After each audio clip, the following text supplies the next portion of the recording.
They illegally sold my 5,500-acre family ranch for $1 while I slept. Tuesday morning. Sheriff's papers at my door. Ownership gone. My great-grandfather's 1890 legacy wiped out. The thief? Cordelia Blackthorne. HOA president, real estate lawyer, white Tesla tyrant. I confronted her at the gate. Cordelia, this land's been in my family over a century. You really think you can just illegally sell it? She smirked. You read the bylaws, cowboy. It's all legal. Then she locked my cattle from our century-old springs. Let them suffer. Sold my water to contractors for $50 a truck, while charging me $800 a week to save my dying herd. The diesel stench and the dust? That's the American dream strangled by a power-hungry Karen. But she forgot. I'm a petroleum engineer. I know pressure, and exactly when it explodes. I hit back legally. Every HOA member, including Cordelia, lost their homes. Clean, irreversible. What would you do if they illegally sold your family's land? Drop your worst HOA story below. I'm reading everyone. Stick around. The full revenge starts now. Look, I never wanted to be a rancher. 15 years as a petroleum engineer, good money, traveled the world. But when Dad had his heart attack in 2019, someone had to save the family operation.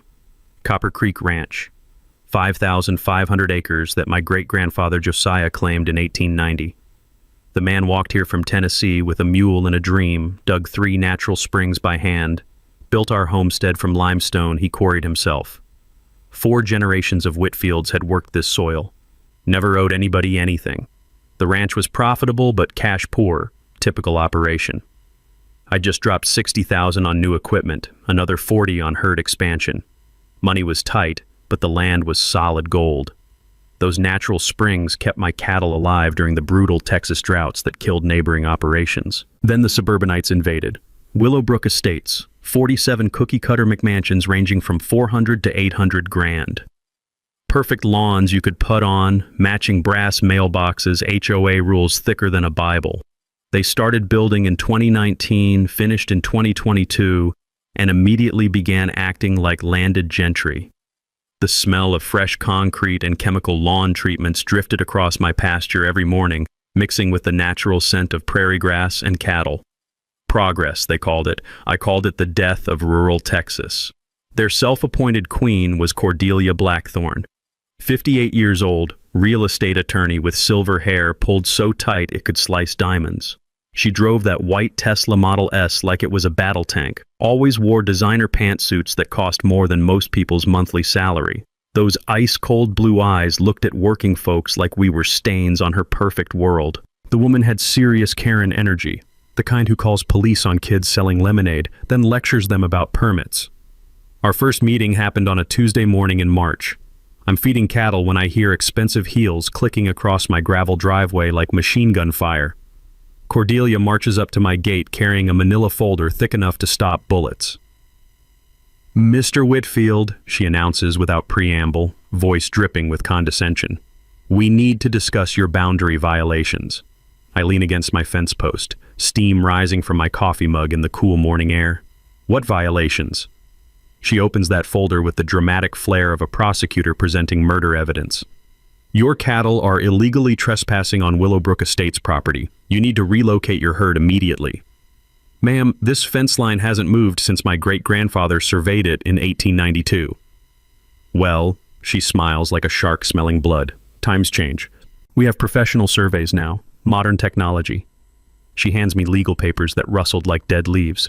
"According to corrected county records, the HOA legally owns 300 acres of your current grazing land, including that spring your animals use. The documents were legal gibberish designed to confuse, but the message was crystal clear. Some mysterious 1952 surveyor error suddenly needed correction, and my family's best pasture, plus the main water source, now belonged to people who thought milk came from grocery stores. Look, Attorney Blackthorne, this land has been in my family for 130 years. Surely we can work this out like reasonable neighbors. She actually laughed, a sound like breaking glass. Mr. Whitfield, this isn't a neighborhood dispute. This is legal reality. You have 30 days to comply with our cease and desist order or face federal trespassing charges. But here's her first real power play. The very next morning, I wake up to find my cattle gate chained shut with a heavy padlock. No warning, no court order. Just Cordelia deciding my 200-head herd couldn't access the spring they'd been drinking from their entire lives. Watching my cattle mill around confused and thirsty while suburbanites sipped coffee 50 yards away, that's when I knew this woman wasn't interested in justice. She wanted conquest. Within 48 hours of that padlock incident, Cordelia escalated to full legal warfare. She hired Pinnacle Land Survey, conveniently owned by her brother-in-law, Marcus Blackthorne. This wasn't just nepotism. It was organized crime with family benefits. Marcus rolled up Friday morning in trucks that kicked red dust clouds across my pasture. Expensive polo shirt, designer sunglasses, soft hands that had never touched honest work. The kind of man who'd sell his mother's grave if the price was right. "Official boundary survey," he announced, not asking permission before trampling my property with equipment worth more than most people's cars. I watched for 3 hours, photographing everything as they deliberately ignored century-old fence posts and original survey markers. These weren't surveyors. They were magicians making 300 acres of Whitfield land vanish into legal documents. 2 weeks later, their professional survey materialized. Pure fiction that cost the HOA 15 grand. According to Marcus, my family had been squatting on HOA property since Eisenhower was president. Not only did they confirm Cordelia's 300-acre theft, but they discovered an additional 50 acres that included my backup spring. The acrid smell of surveyor's spray paint marking fake boundaries on my ancestral soil made me sick to my stomach. But petroleum engineers don't accept surface readings. We dig deeper. I spent evenings of the county records basement, a musty underground tomb that smelled like old paper and bureaucratic neglect. Fluorescent lights buzzed while I traced ownership back to original land grants. Betty, the elderly clerk, took pity and stayed late helping me navigate filing systems older than television. That's where I struck oil. Marcus Blackthorne's surveying license was suspended in Nevada in 2018 for deliberately falsifying boundary measurements for financial gain. Professional land thief. But I found something better. My great-grandfather's original 1890 homestead survey, hand-drawn with detailed measurements and natural landmarks. I remembered from my engineering law classes that original homestead surveys trump modern resurveys, especially with continuous occupation records. The courts respect historical documents over recent corrections, and this was about to save my ranch. The real bombshell? Josiah's survey showed Whitfield property extending 50 acres into current HOA territory. Cordelia hadn't just stolen my land, she'd built her entire subdivision on property my family legally owned. I hired Delilah Vance, a scrappy property rights attorney working out of a converted gas station. Her office reeked of burnt coffee and determination, rescue dogs sleeping on case files stacked to the ceiling. She examined my evidence and grinned like she'd won the lottery. "Ezra, you don't have a boundary dispute, you have a criminal case." We filed a nuclear countersuit claiming the entire development sat on illegally occupied Whitfield land. The legal papers hitting courthouse steps sent seismic shocks through Willowbrook Estates. Cordelia's retaliation was swift and vicious. She filed criminal trespassing charges against me personally, claiming I'd made terroristic threats during our gate confrontation. Complete fabrication, but it forced me to hire criminal defense counsel on top of property litigation. Legal bills, $15,000 monthly, water trucking, $800 weekly. The metallic taste of financial ruin became my breakfast companion. But here's what changed everything. While researching Marcus's criminal history, I remembered Texas adverse possession laws from a property dispute I'd handled during my oil field days. You need 10 continuous years to steal someone's property legally. The HOA had only existed 4 years. Their entire legal foundation was tissue paper in a hurricane. I called Delilah at midnight. They can't claim adverse possession. They haven't occupied long enough. "Ezra," her voice crackled through the phone, "you just found our nuclear weapon." Cordelia responded by calling emergency HOA meetings and passing special assessments, $2,500 per homeowner for their legal defense fund, BOS. Watching suburban families realize their dream homes were built on stolen land was like watching dominoes collapse in slow motion. 23 homeowners signed a petition removing Cordelia as president. The petition vanished from community mailboxes that same night. Security cameras mysteriously malfunctioned during the theft. Standing in my kitchen at 2 a.m., staring at legal bills that could bankrupt 4 generations of Whitfield sweat, I realized Cordelia wasn't just corrupt. She was systematically destroying every safeguard designed to protect ordinary people from exactly this kind of predatory behavior. But she made one critical miscalculation. Petroleum engineers spend careers studying pressure systems, how much stress materials can handle before catastrophic failure. And I was building pressure she couldn't even comprehend. The sound of my coffee mug hitting the kitchen table punctuated a decision that would echo through every McMansion in Willowbrook Estates. If Cordelia wanted to play legal warfare using family connections and forged surveys, I'd show her what real engineering precision looked like. She thought she was fighting a simple rancher. She was about to discover she'd declared war on someone who understood exactly how to make corrupt systems explode from within. Cordelia's next move proved she wasn't just stealing land, she was building a criminal empire on my family's bones. I woke at dawn to the growl of heavy machinery rumbling across my property. Through my bedroom window, I watched HOA contractors installing industrial security gates around all 3 natural springs. Not padlocks this time, but Fort Knox-level barriers with digital combination locks. The message was brutal. Your cattle can die of thirst while lawyers decide their fate. But Cordelia wasn't satisfied with just murdering my livestock. She turned my family springs into her personal gold mine. By 8 a.m., landscaping trucks lined up at my former watering holes like customers at a drive-through ATM. $50 per truckload, cash only. I watched through binoculars as contractors filled 1,000-gallon tanks with water that had flowed freely for my cattle since before Texas joined the Union. The acrid smell of diesel exhaust mixed with the sweet scent of spring water, my heritage being monetized by the gallon. I confronted this madness head-on, parking my dust-covered pickup beside her pristine Tesla. Cordelia supervised the operation in another designer pantsuit, clipboard in hand like a general commanding troops. "You can't sell water from my family's springs." She didn't bother looking up. "Environmental impact assessment shows cattle contamination, cowboy.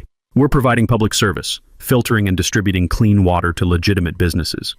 "Your friends' landscaping companies aren't legitimate businesses?" Unlike certain squatters who think century-old dirt claims trump environmental law, her smile could freeze hell.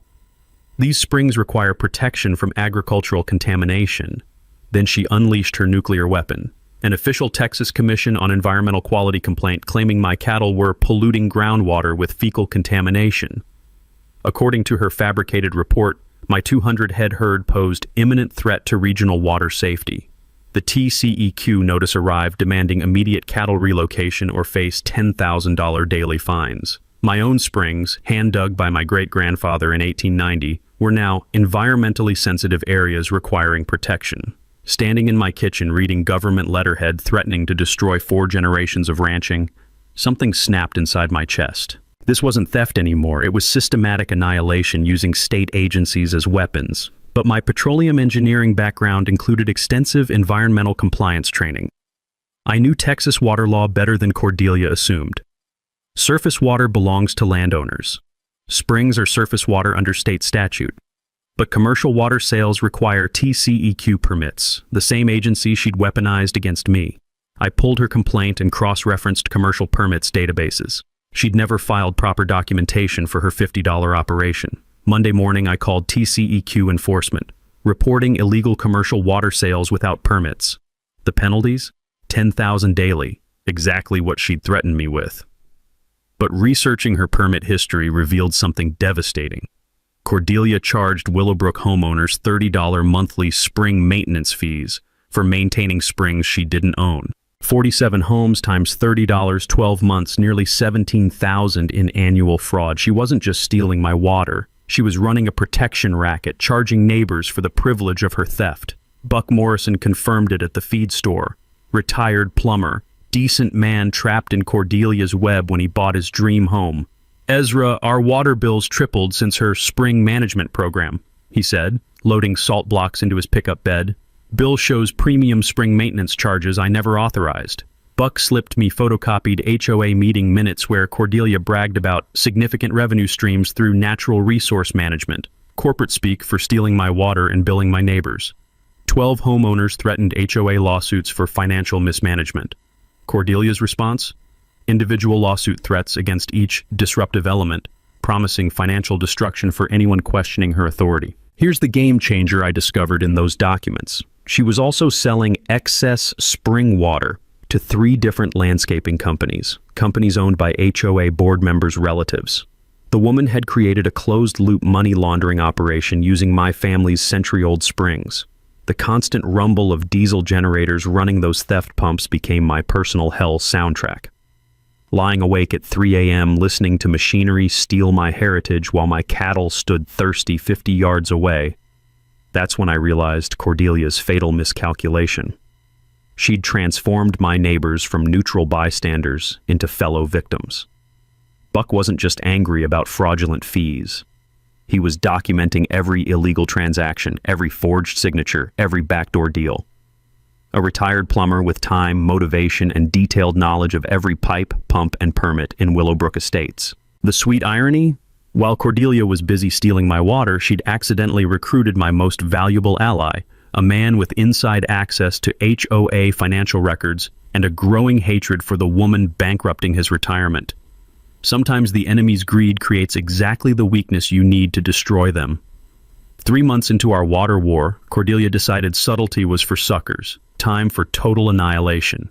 She filed a motion for summary judgment claiming complete ownership of 350 acres, not just disputed boundaries anymore, but a massive chunk including my main pasture, 2 springs, and the stone foundation my great-grandfather laid with his bare hands in 1890. The real gut punch? She demanded $45,000 back rent for every month my cattle had grazed HOA property since 2019. 3 years times 12 months, over $1.5 million in retroactive fees for my own land. But the killing stroke was buried in legal fine print. Immediate seizure of livestock assets recommended to secure payment of outstanding obligations. Cattle seizure. The sheriff confiscating my 200-head herd as collateral for grazing on my own ranch. Reading those papers at my kitchen table, the rich aroma of morning coffee curdled in my stomach. This wasn't legal strategy. It was financial execution dressed in court documents.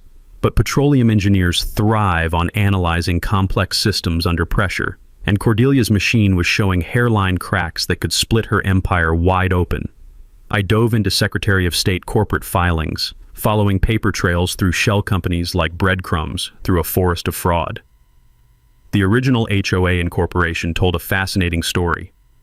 Willowbrook Estates was never legally authorized to expand beyond its original 200-acre footprint. Those disputed 300 acres of Whitfield land had never been properly transferred into HOA ownership. Cordelia's boundary amendments were filed without required homeowner votes, violating HOA bylaws and state corporate law simultaneously. Every legal action was built on a foundation of forged documents. But then I discovered her masterpiece of criminal genius. Willowbrook Land Management LLC, a shell company where Cordelia had secretly transferred the disputed 350 acres from HOA ownership to her personal control. For $1. She'd literally sold HOA assets to herself without homeowner knowledge or consent. My engineering courses included enough corporate law to recognize this as textbook breach of fiduciary duty. Directors can't sell company property to themselves without unanimous approval and fair market valuation. Cordelia had violated both requirements while pocketing prime real estate through paperwork manipulation. The elegant criminality was almost artistic. File fake boundary expansions, claim HOA ownership of my land, then sell that ownership to her personal LLC. Triple-layered fraud stacked like a house of cards in a hurricane. Delilah Vance had been researching similar cases during late-night strategy sessions in her cluttered office. Found precedent that nukes her operation, Ezra. Morrison versus Lakeside HOA, 2019. When HOA incorporation is voided for fraud, all liens and assessments become unenforceable. That's when the trap clicked into perfect focus. Fraudulent HOA incorporation meant every homeowner assessment, every legal fee, every spring maintenance charge became legally void. Better yet, under Texas joint liability statutes, individual homeowners become personally responsible for their board's criminal actions. I could place liens on every house in Willowbrook Estates, but I needed Cordelia to commit one final, undeniable act of fraud, something so brazen that even her purchased judges couldn't whitewash it. So I did something that looked like insanity. I surrendered. My attorney filed papers dismissing all counterclaims, publicly acknowledging HOA's superior legal position. Channel 8 News reported the rancher had abandoned his fight against suburban progress. Cordelia swallowed the bait like a starving fish. She started calling my ranch Future Amenities Land in HOA newsletters. Golf course architects received consulting contracts. Victory party venues were booked. Custom champagne flutes ordered with Willowbrook Estates, where law prevails, engraved in gold script. While she planned her coronation, I was quietly constructing her gallows. Buck Morrison had evolved into my deep cover intelligence asset. The retired plumber accessed HOA financial records, meeting minutes, and private communications from board members who trusted him as harmless old-timer. "She's bringing in those Dallas lawyers for the hearing," Buck whispered during a hardware store encounter, his voice barely audible over the metallic symphony of clanking tools. "Talking about making a public example. Wants cameras there to document your humiliation." Perfect. Public hearings meant public records, witnesses, media coverage of her confession under oath. The sweet irony was crystallizing. While Cordelia orchestrated my financial execution, she was unknowingly building the stage for her own legal suicide.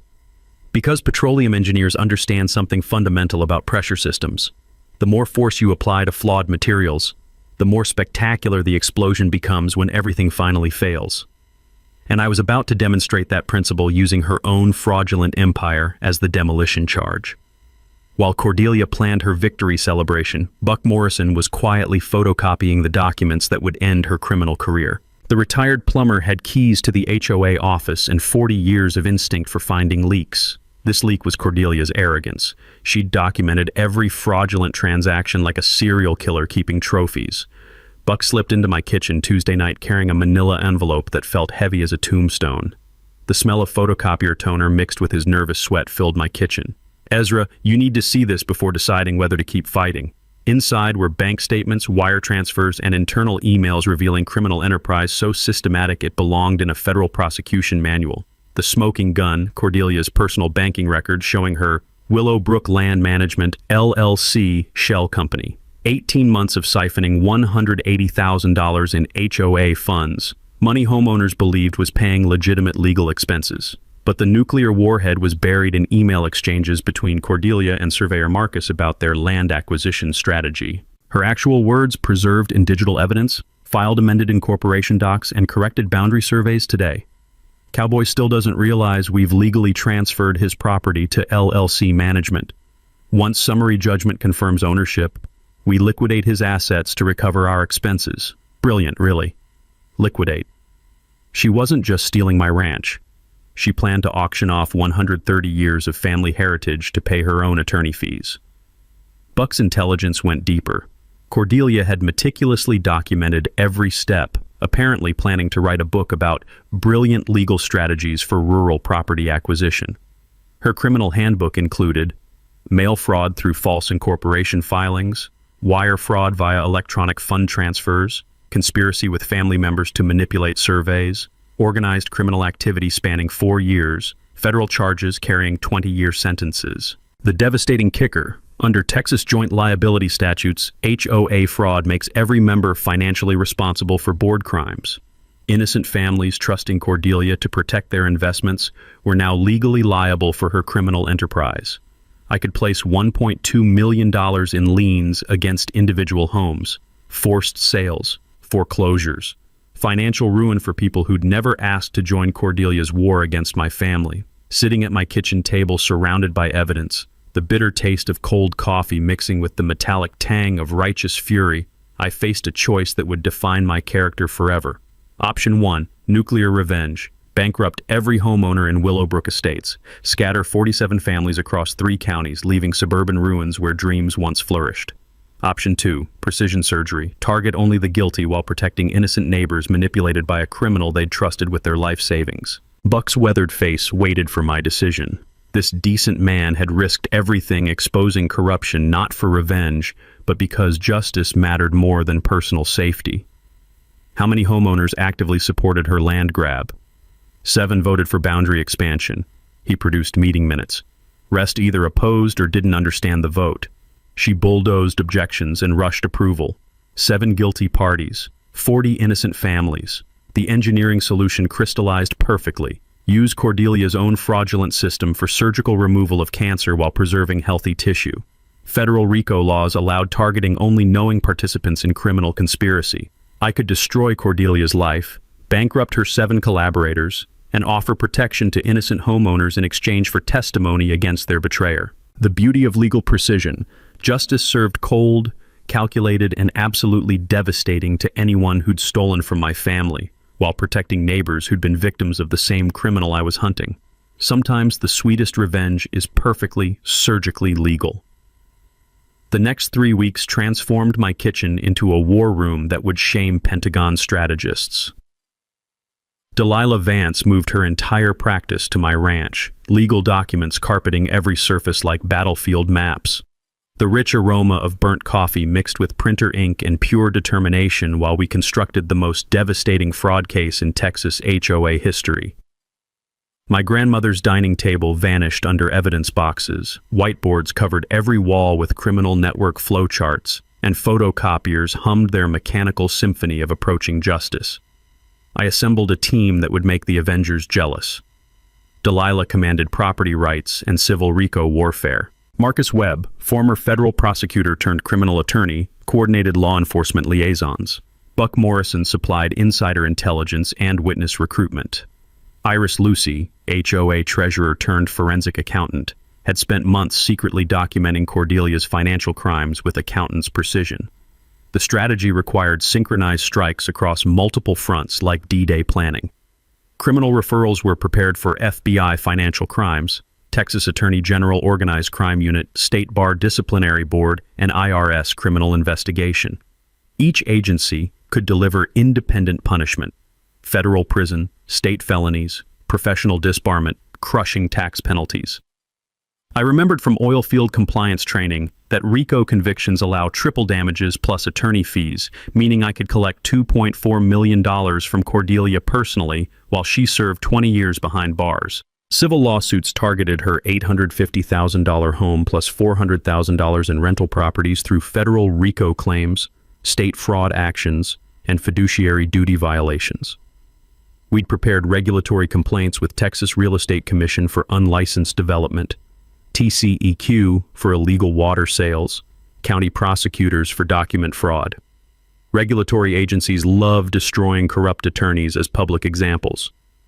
But the trap's genius lay in coordinated timing and physical evidence.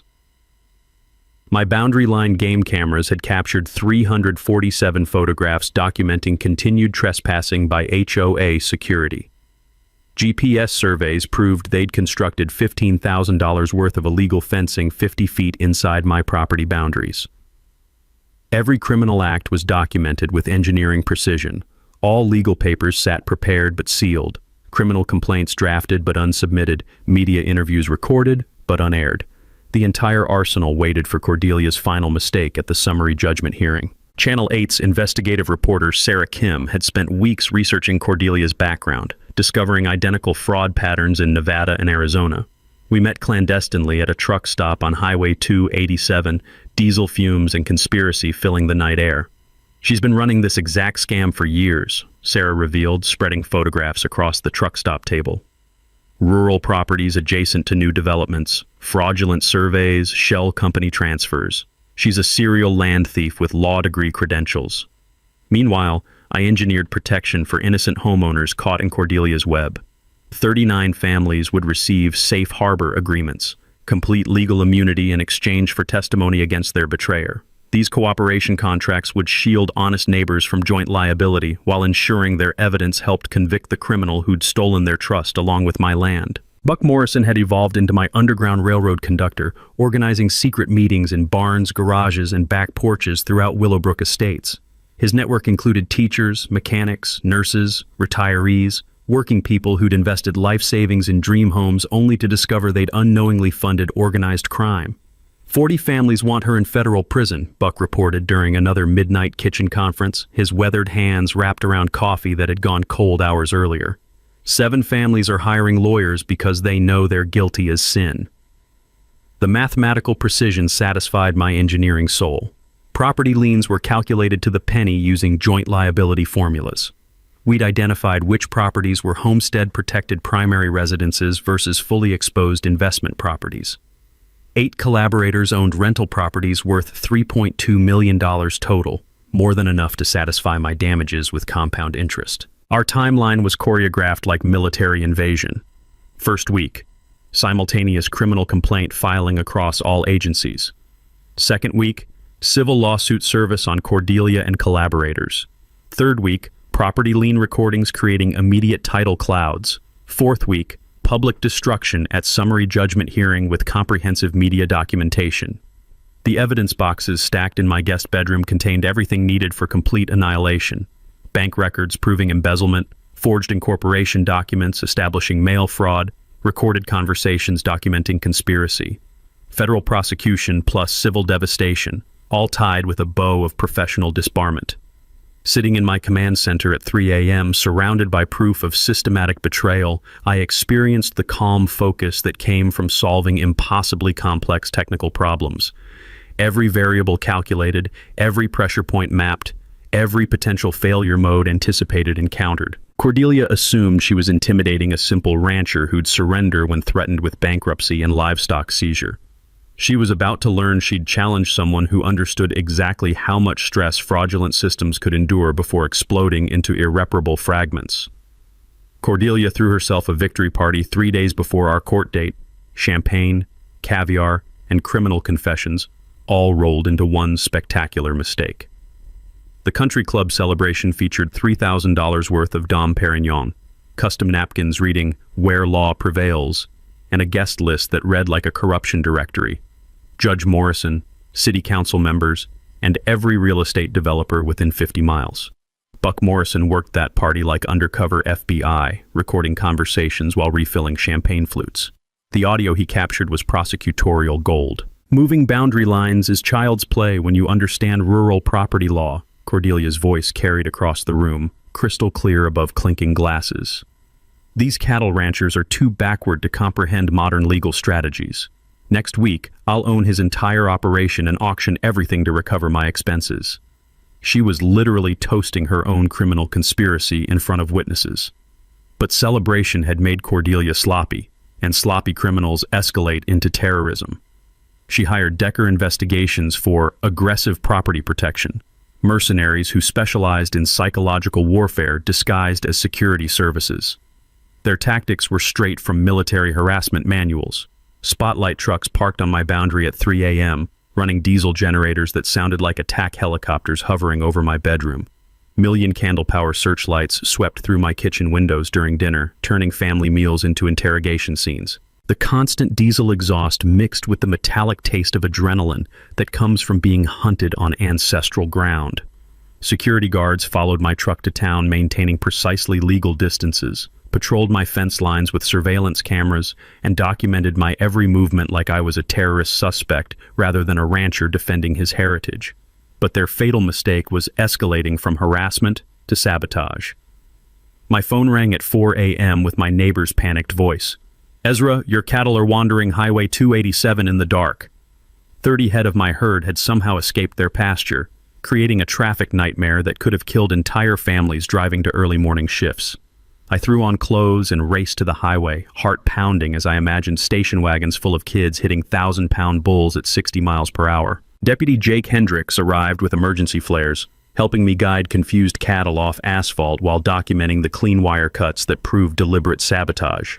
Someone had precision cut my fence with bolt cutters, timing the release for maximum danger. "This wasn't weather damage or wildlife," Jake said, examining severed wire under his flashlight. "Someone wanted your cattle on that highway during rush hour." The sabotage was attempted murder dressed as property harassment. If families had died hitting my livestock, Cordelia could blame me for negligent cattle management while concealing her role in creating the deadly situation. Her smear campaign launched simultaneously across 3 counties. Anonymous flyers appeared everywhere. Mailboxes, coffee shops, community bulletin boards. Ezra Whitfield, dangerous criminal or innocent victim, featured professional design claiming I was guilty of animal cruelty, tax evasion, environmental violations, and threatening board members with violence. But Buck's security cameras caught HOA board members distributing propaganda at 2 a.m., coordinating their character assassination with military precision. Then Cordelia committed her most desperate blunder, attempting to purchase law enforcement. Jake called me immediately after she approached him outside the courthouse with an envelope thick with cash. $5,000 for security consulting, Jake reported, his voice tight with professional disgust. Monthly payments if I file false reports about your cattle causing public hazards. She wants to buy herself a personal police force. Attempted bribery of law enforcement, state jail felony, 2-year minimum sentence. Jake reported the incident to Sheriff's Internal Affairs, creating official documentation for another federal charge in Cordelia's expanding criminal portfolio. But her nuclear financial weapon targeted my survival directly. The HOA filed emergency liens against my ranch for $78,000 in fabricated legal fees and environmental damages. The fraudulent claims prevented refinancing equipment loans coming due November 1st, engineering my bankruptcy regardless of court outcomes. My banker Tom Crawford delivered the death sentence. That lien makes your property unmarketable, Ezra. We can't extend financing with title clouds this serious. $60,000 in cattle equipment would go to foreclosure unless I could eliminate Cordelia's fraudulent claims within 2 weeks. She'd constructed a financial gallows that would hang 4 generations of family ranching whether I won or lost in court. Standing in my kitchen reading foreclosure notices while spotlight trucks hummed outside, the weight of 130 years of Whitfield heritage pressed against my chest like a crushing boulder. But Cordelia had finally committed the irrevocable mistake I'd been engineering her toward. The emergency lien was filed under oath, claiming damages that didn't exist based on surveys she knew were fabricated. Perjury in official court documents, federal felony charges that would add decades to her prison sentence. While she celebrated approaching victory with champagne toasts and criminal confessions, I was quietly cataloging every harassment tactic, every fraudulent filing, every desperate attempt to destroy my family's legacy. She thought maximum pressure would break my resistance. Instead, she'd provided the final evidence needed to trigger her complete annihilation. Cordelia's victory party planning revealed a woman who'd completely lost touch with reality. She ordered $8,000 in catering for her HOA victory gala, scheduled 5 days after she expected to legally own my ranch.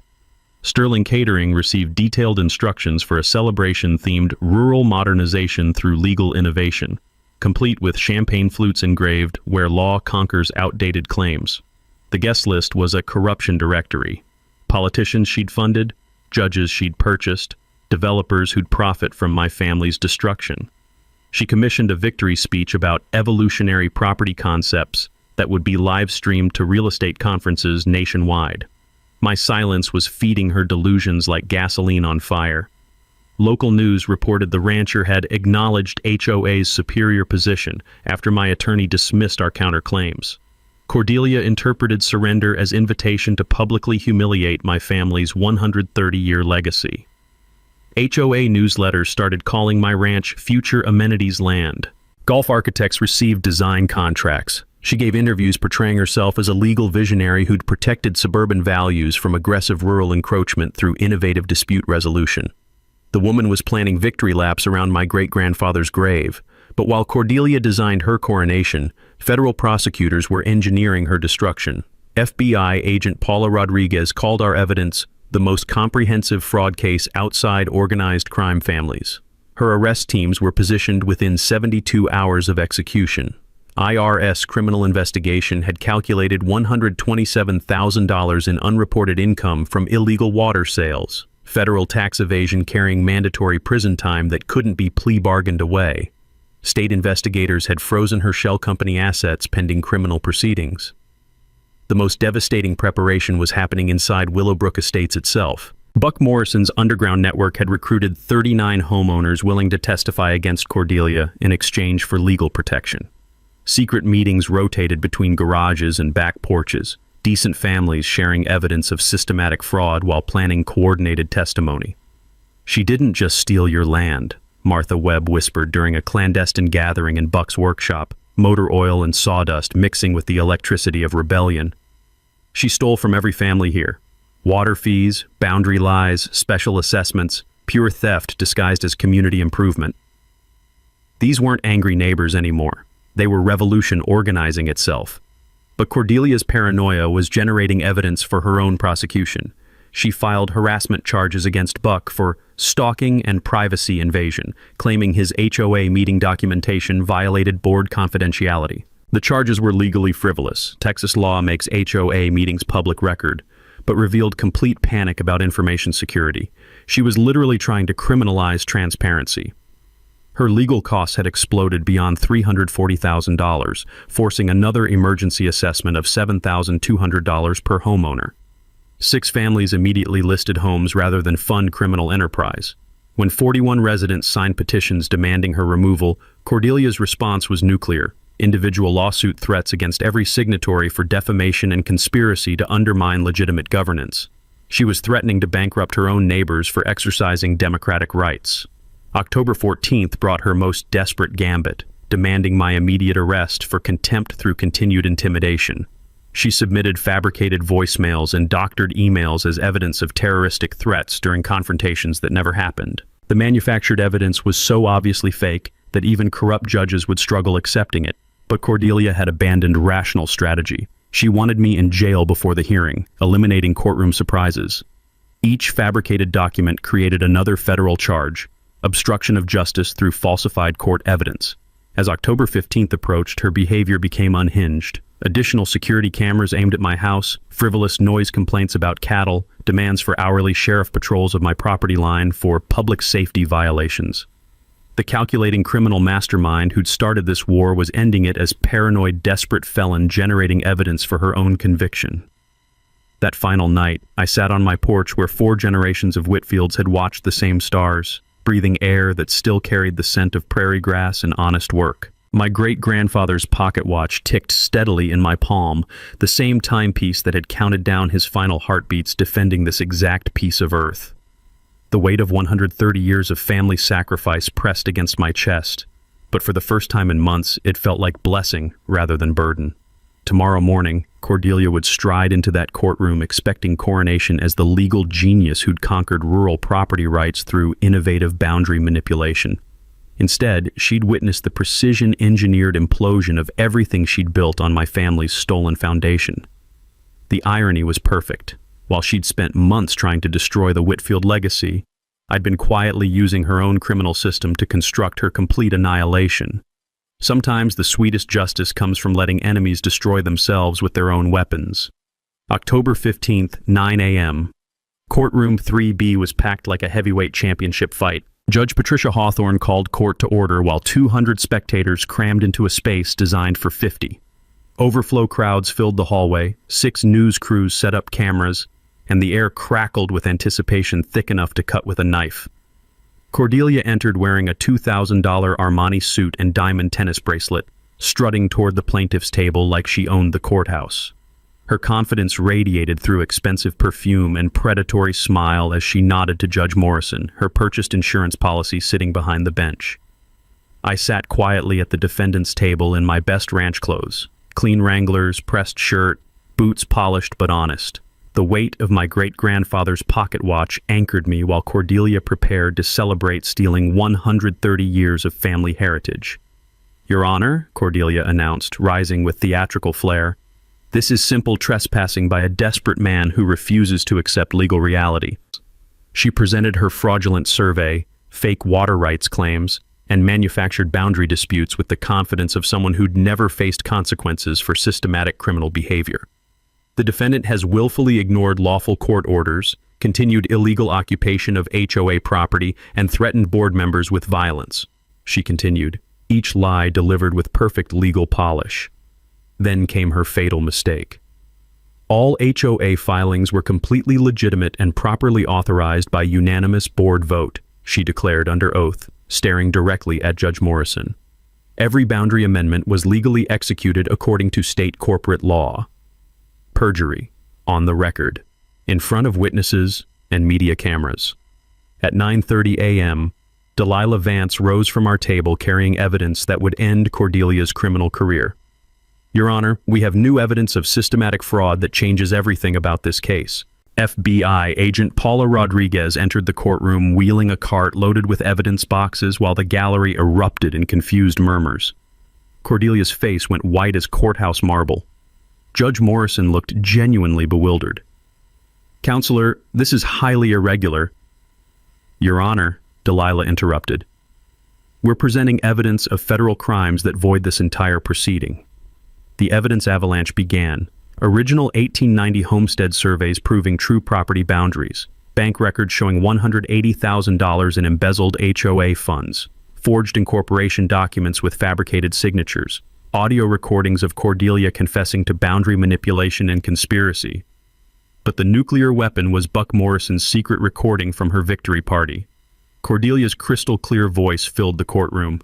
"Moving boundary lines is child's play when you understand rural property law. These cattle ranchers are too backward to comprehend modern legal strategies. Next week, I'll own his entire operation and auction everything to recover my expenses." The gallery gasped audibly.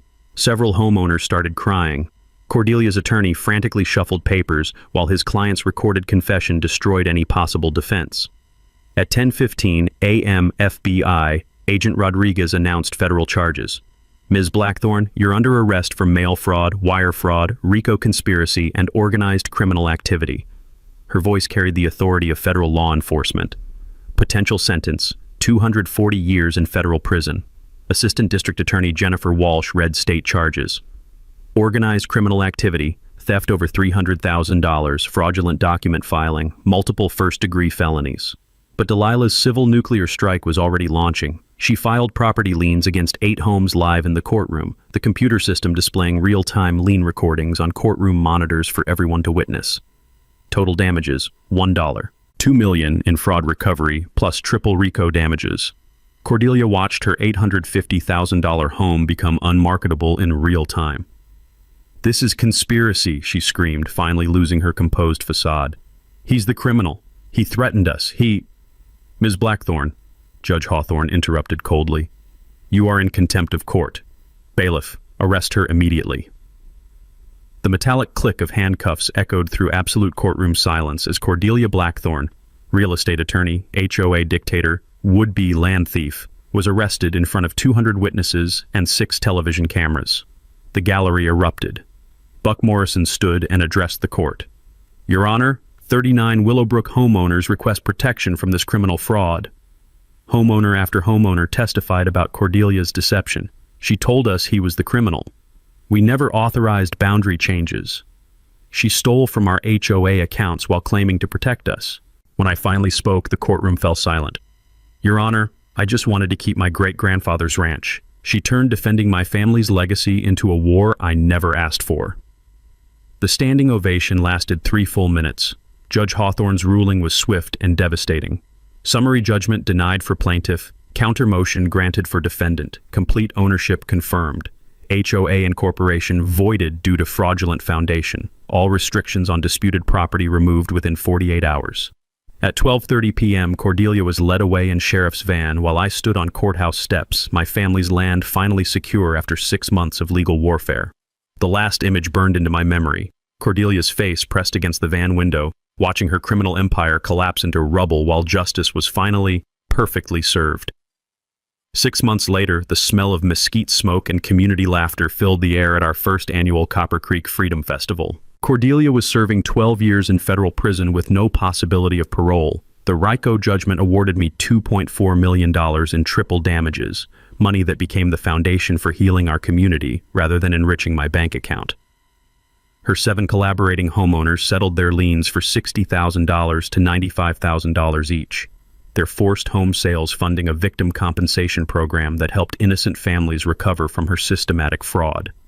Justice wasn't just punishment, it was restoration for everyone she'd harmed. The festival buzzed with 1,500 visitors from across Texas, drawn by a story that had gone viral on social media and inspired similar property rights battles in 12 other states. Local vendors sold barbecue and handmade crafts, while kids played in pastures where my cattle once again grazed freely beside crystal-clear springs. Buck Morrison, elected president of our new voluntary neighborhood association, was grilling burgers and sharing war stories with families who'd discovered that defeating corruption creates bonds stronger than blood. "You know what I learned?" Buck said, flipping patties while his grandchildren chased fireflies. "Sometimes good people just need someone brave enough to take the first swing at bullies." The Josiah Whitfield Memorial Scholarship had awarded college funding to 12 rural students pursuing agricultural science and property law degrees. Our first recipient, Anna Martinez, was studying agricultural engineering at Texas A&M, with plans to return and help family ranchers defend their heritage from exactly the kind of legal predators we'd defeated. Sarah Kim, the Channel 8 investigative reporter who'd helped expose Cordelia's crimes, had become much more than a media ally. We were married in a spring ceremony beside the very springs Cordelia had tried to steal, surrounded by friends who'd learned that sometimes the greatest love stories grow from fighting for justice together. She was expecting our first child, the next generation of Whitfields who would inherit land secured not just by great-grandfather's sweat, but by our community's refusal to let corruption triumph over honest work. The conservation easement we'd established protected 1,200 acres in permanent trust, ensuring that future generations would experience the same prairie sunsets and meadowlark songs that had sustained 4 generations of my family. School groups regularly visited for educational programs about sustainable ranching and property rights, practical lessons in defending freedom through legal knowledge. But the sweetest justice was watching former enemies become genuine neighbors. Martha Webb, who'd been terrified of Cordelia's lawsuit threats, now brought fresh pie to our monthly community meetings. Tom Harrison, initially one of Cordelia's strongest supporters, had become our volunteer coordinator for festival planning. I was an idiot, Tom admitted during one planning session, his voice carrying the humility that comes from recognizing personal mistakes.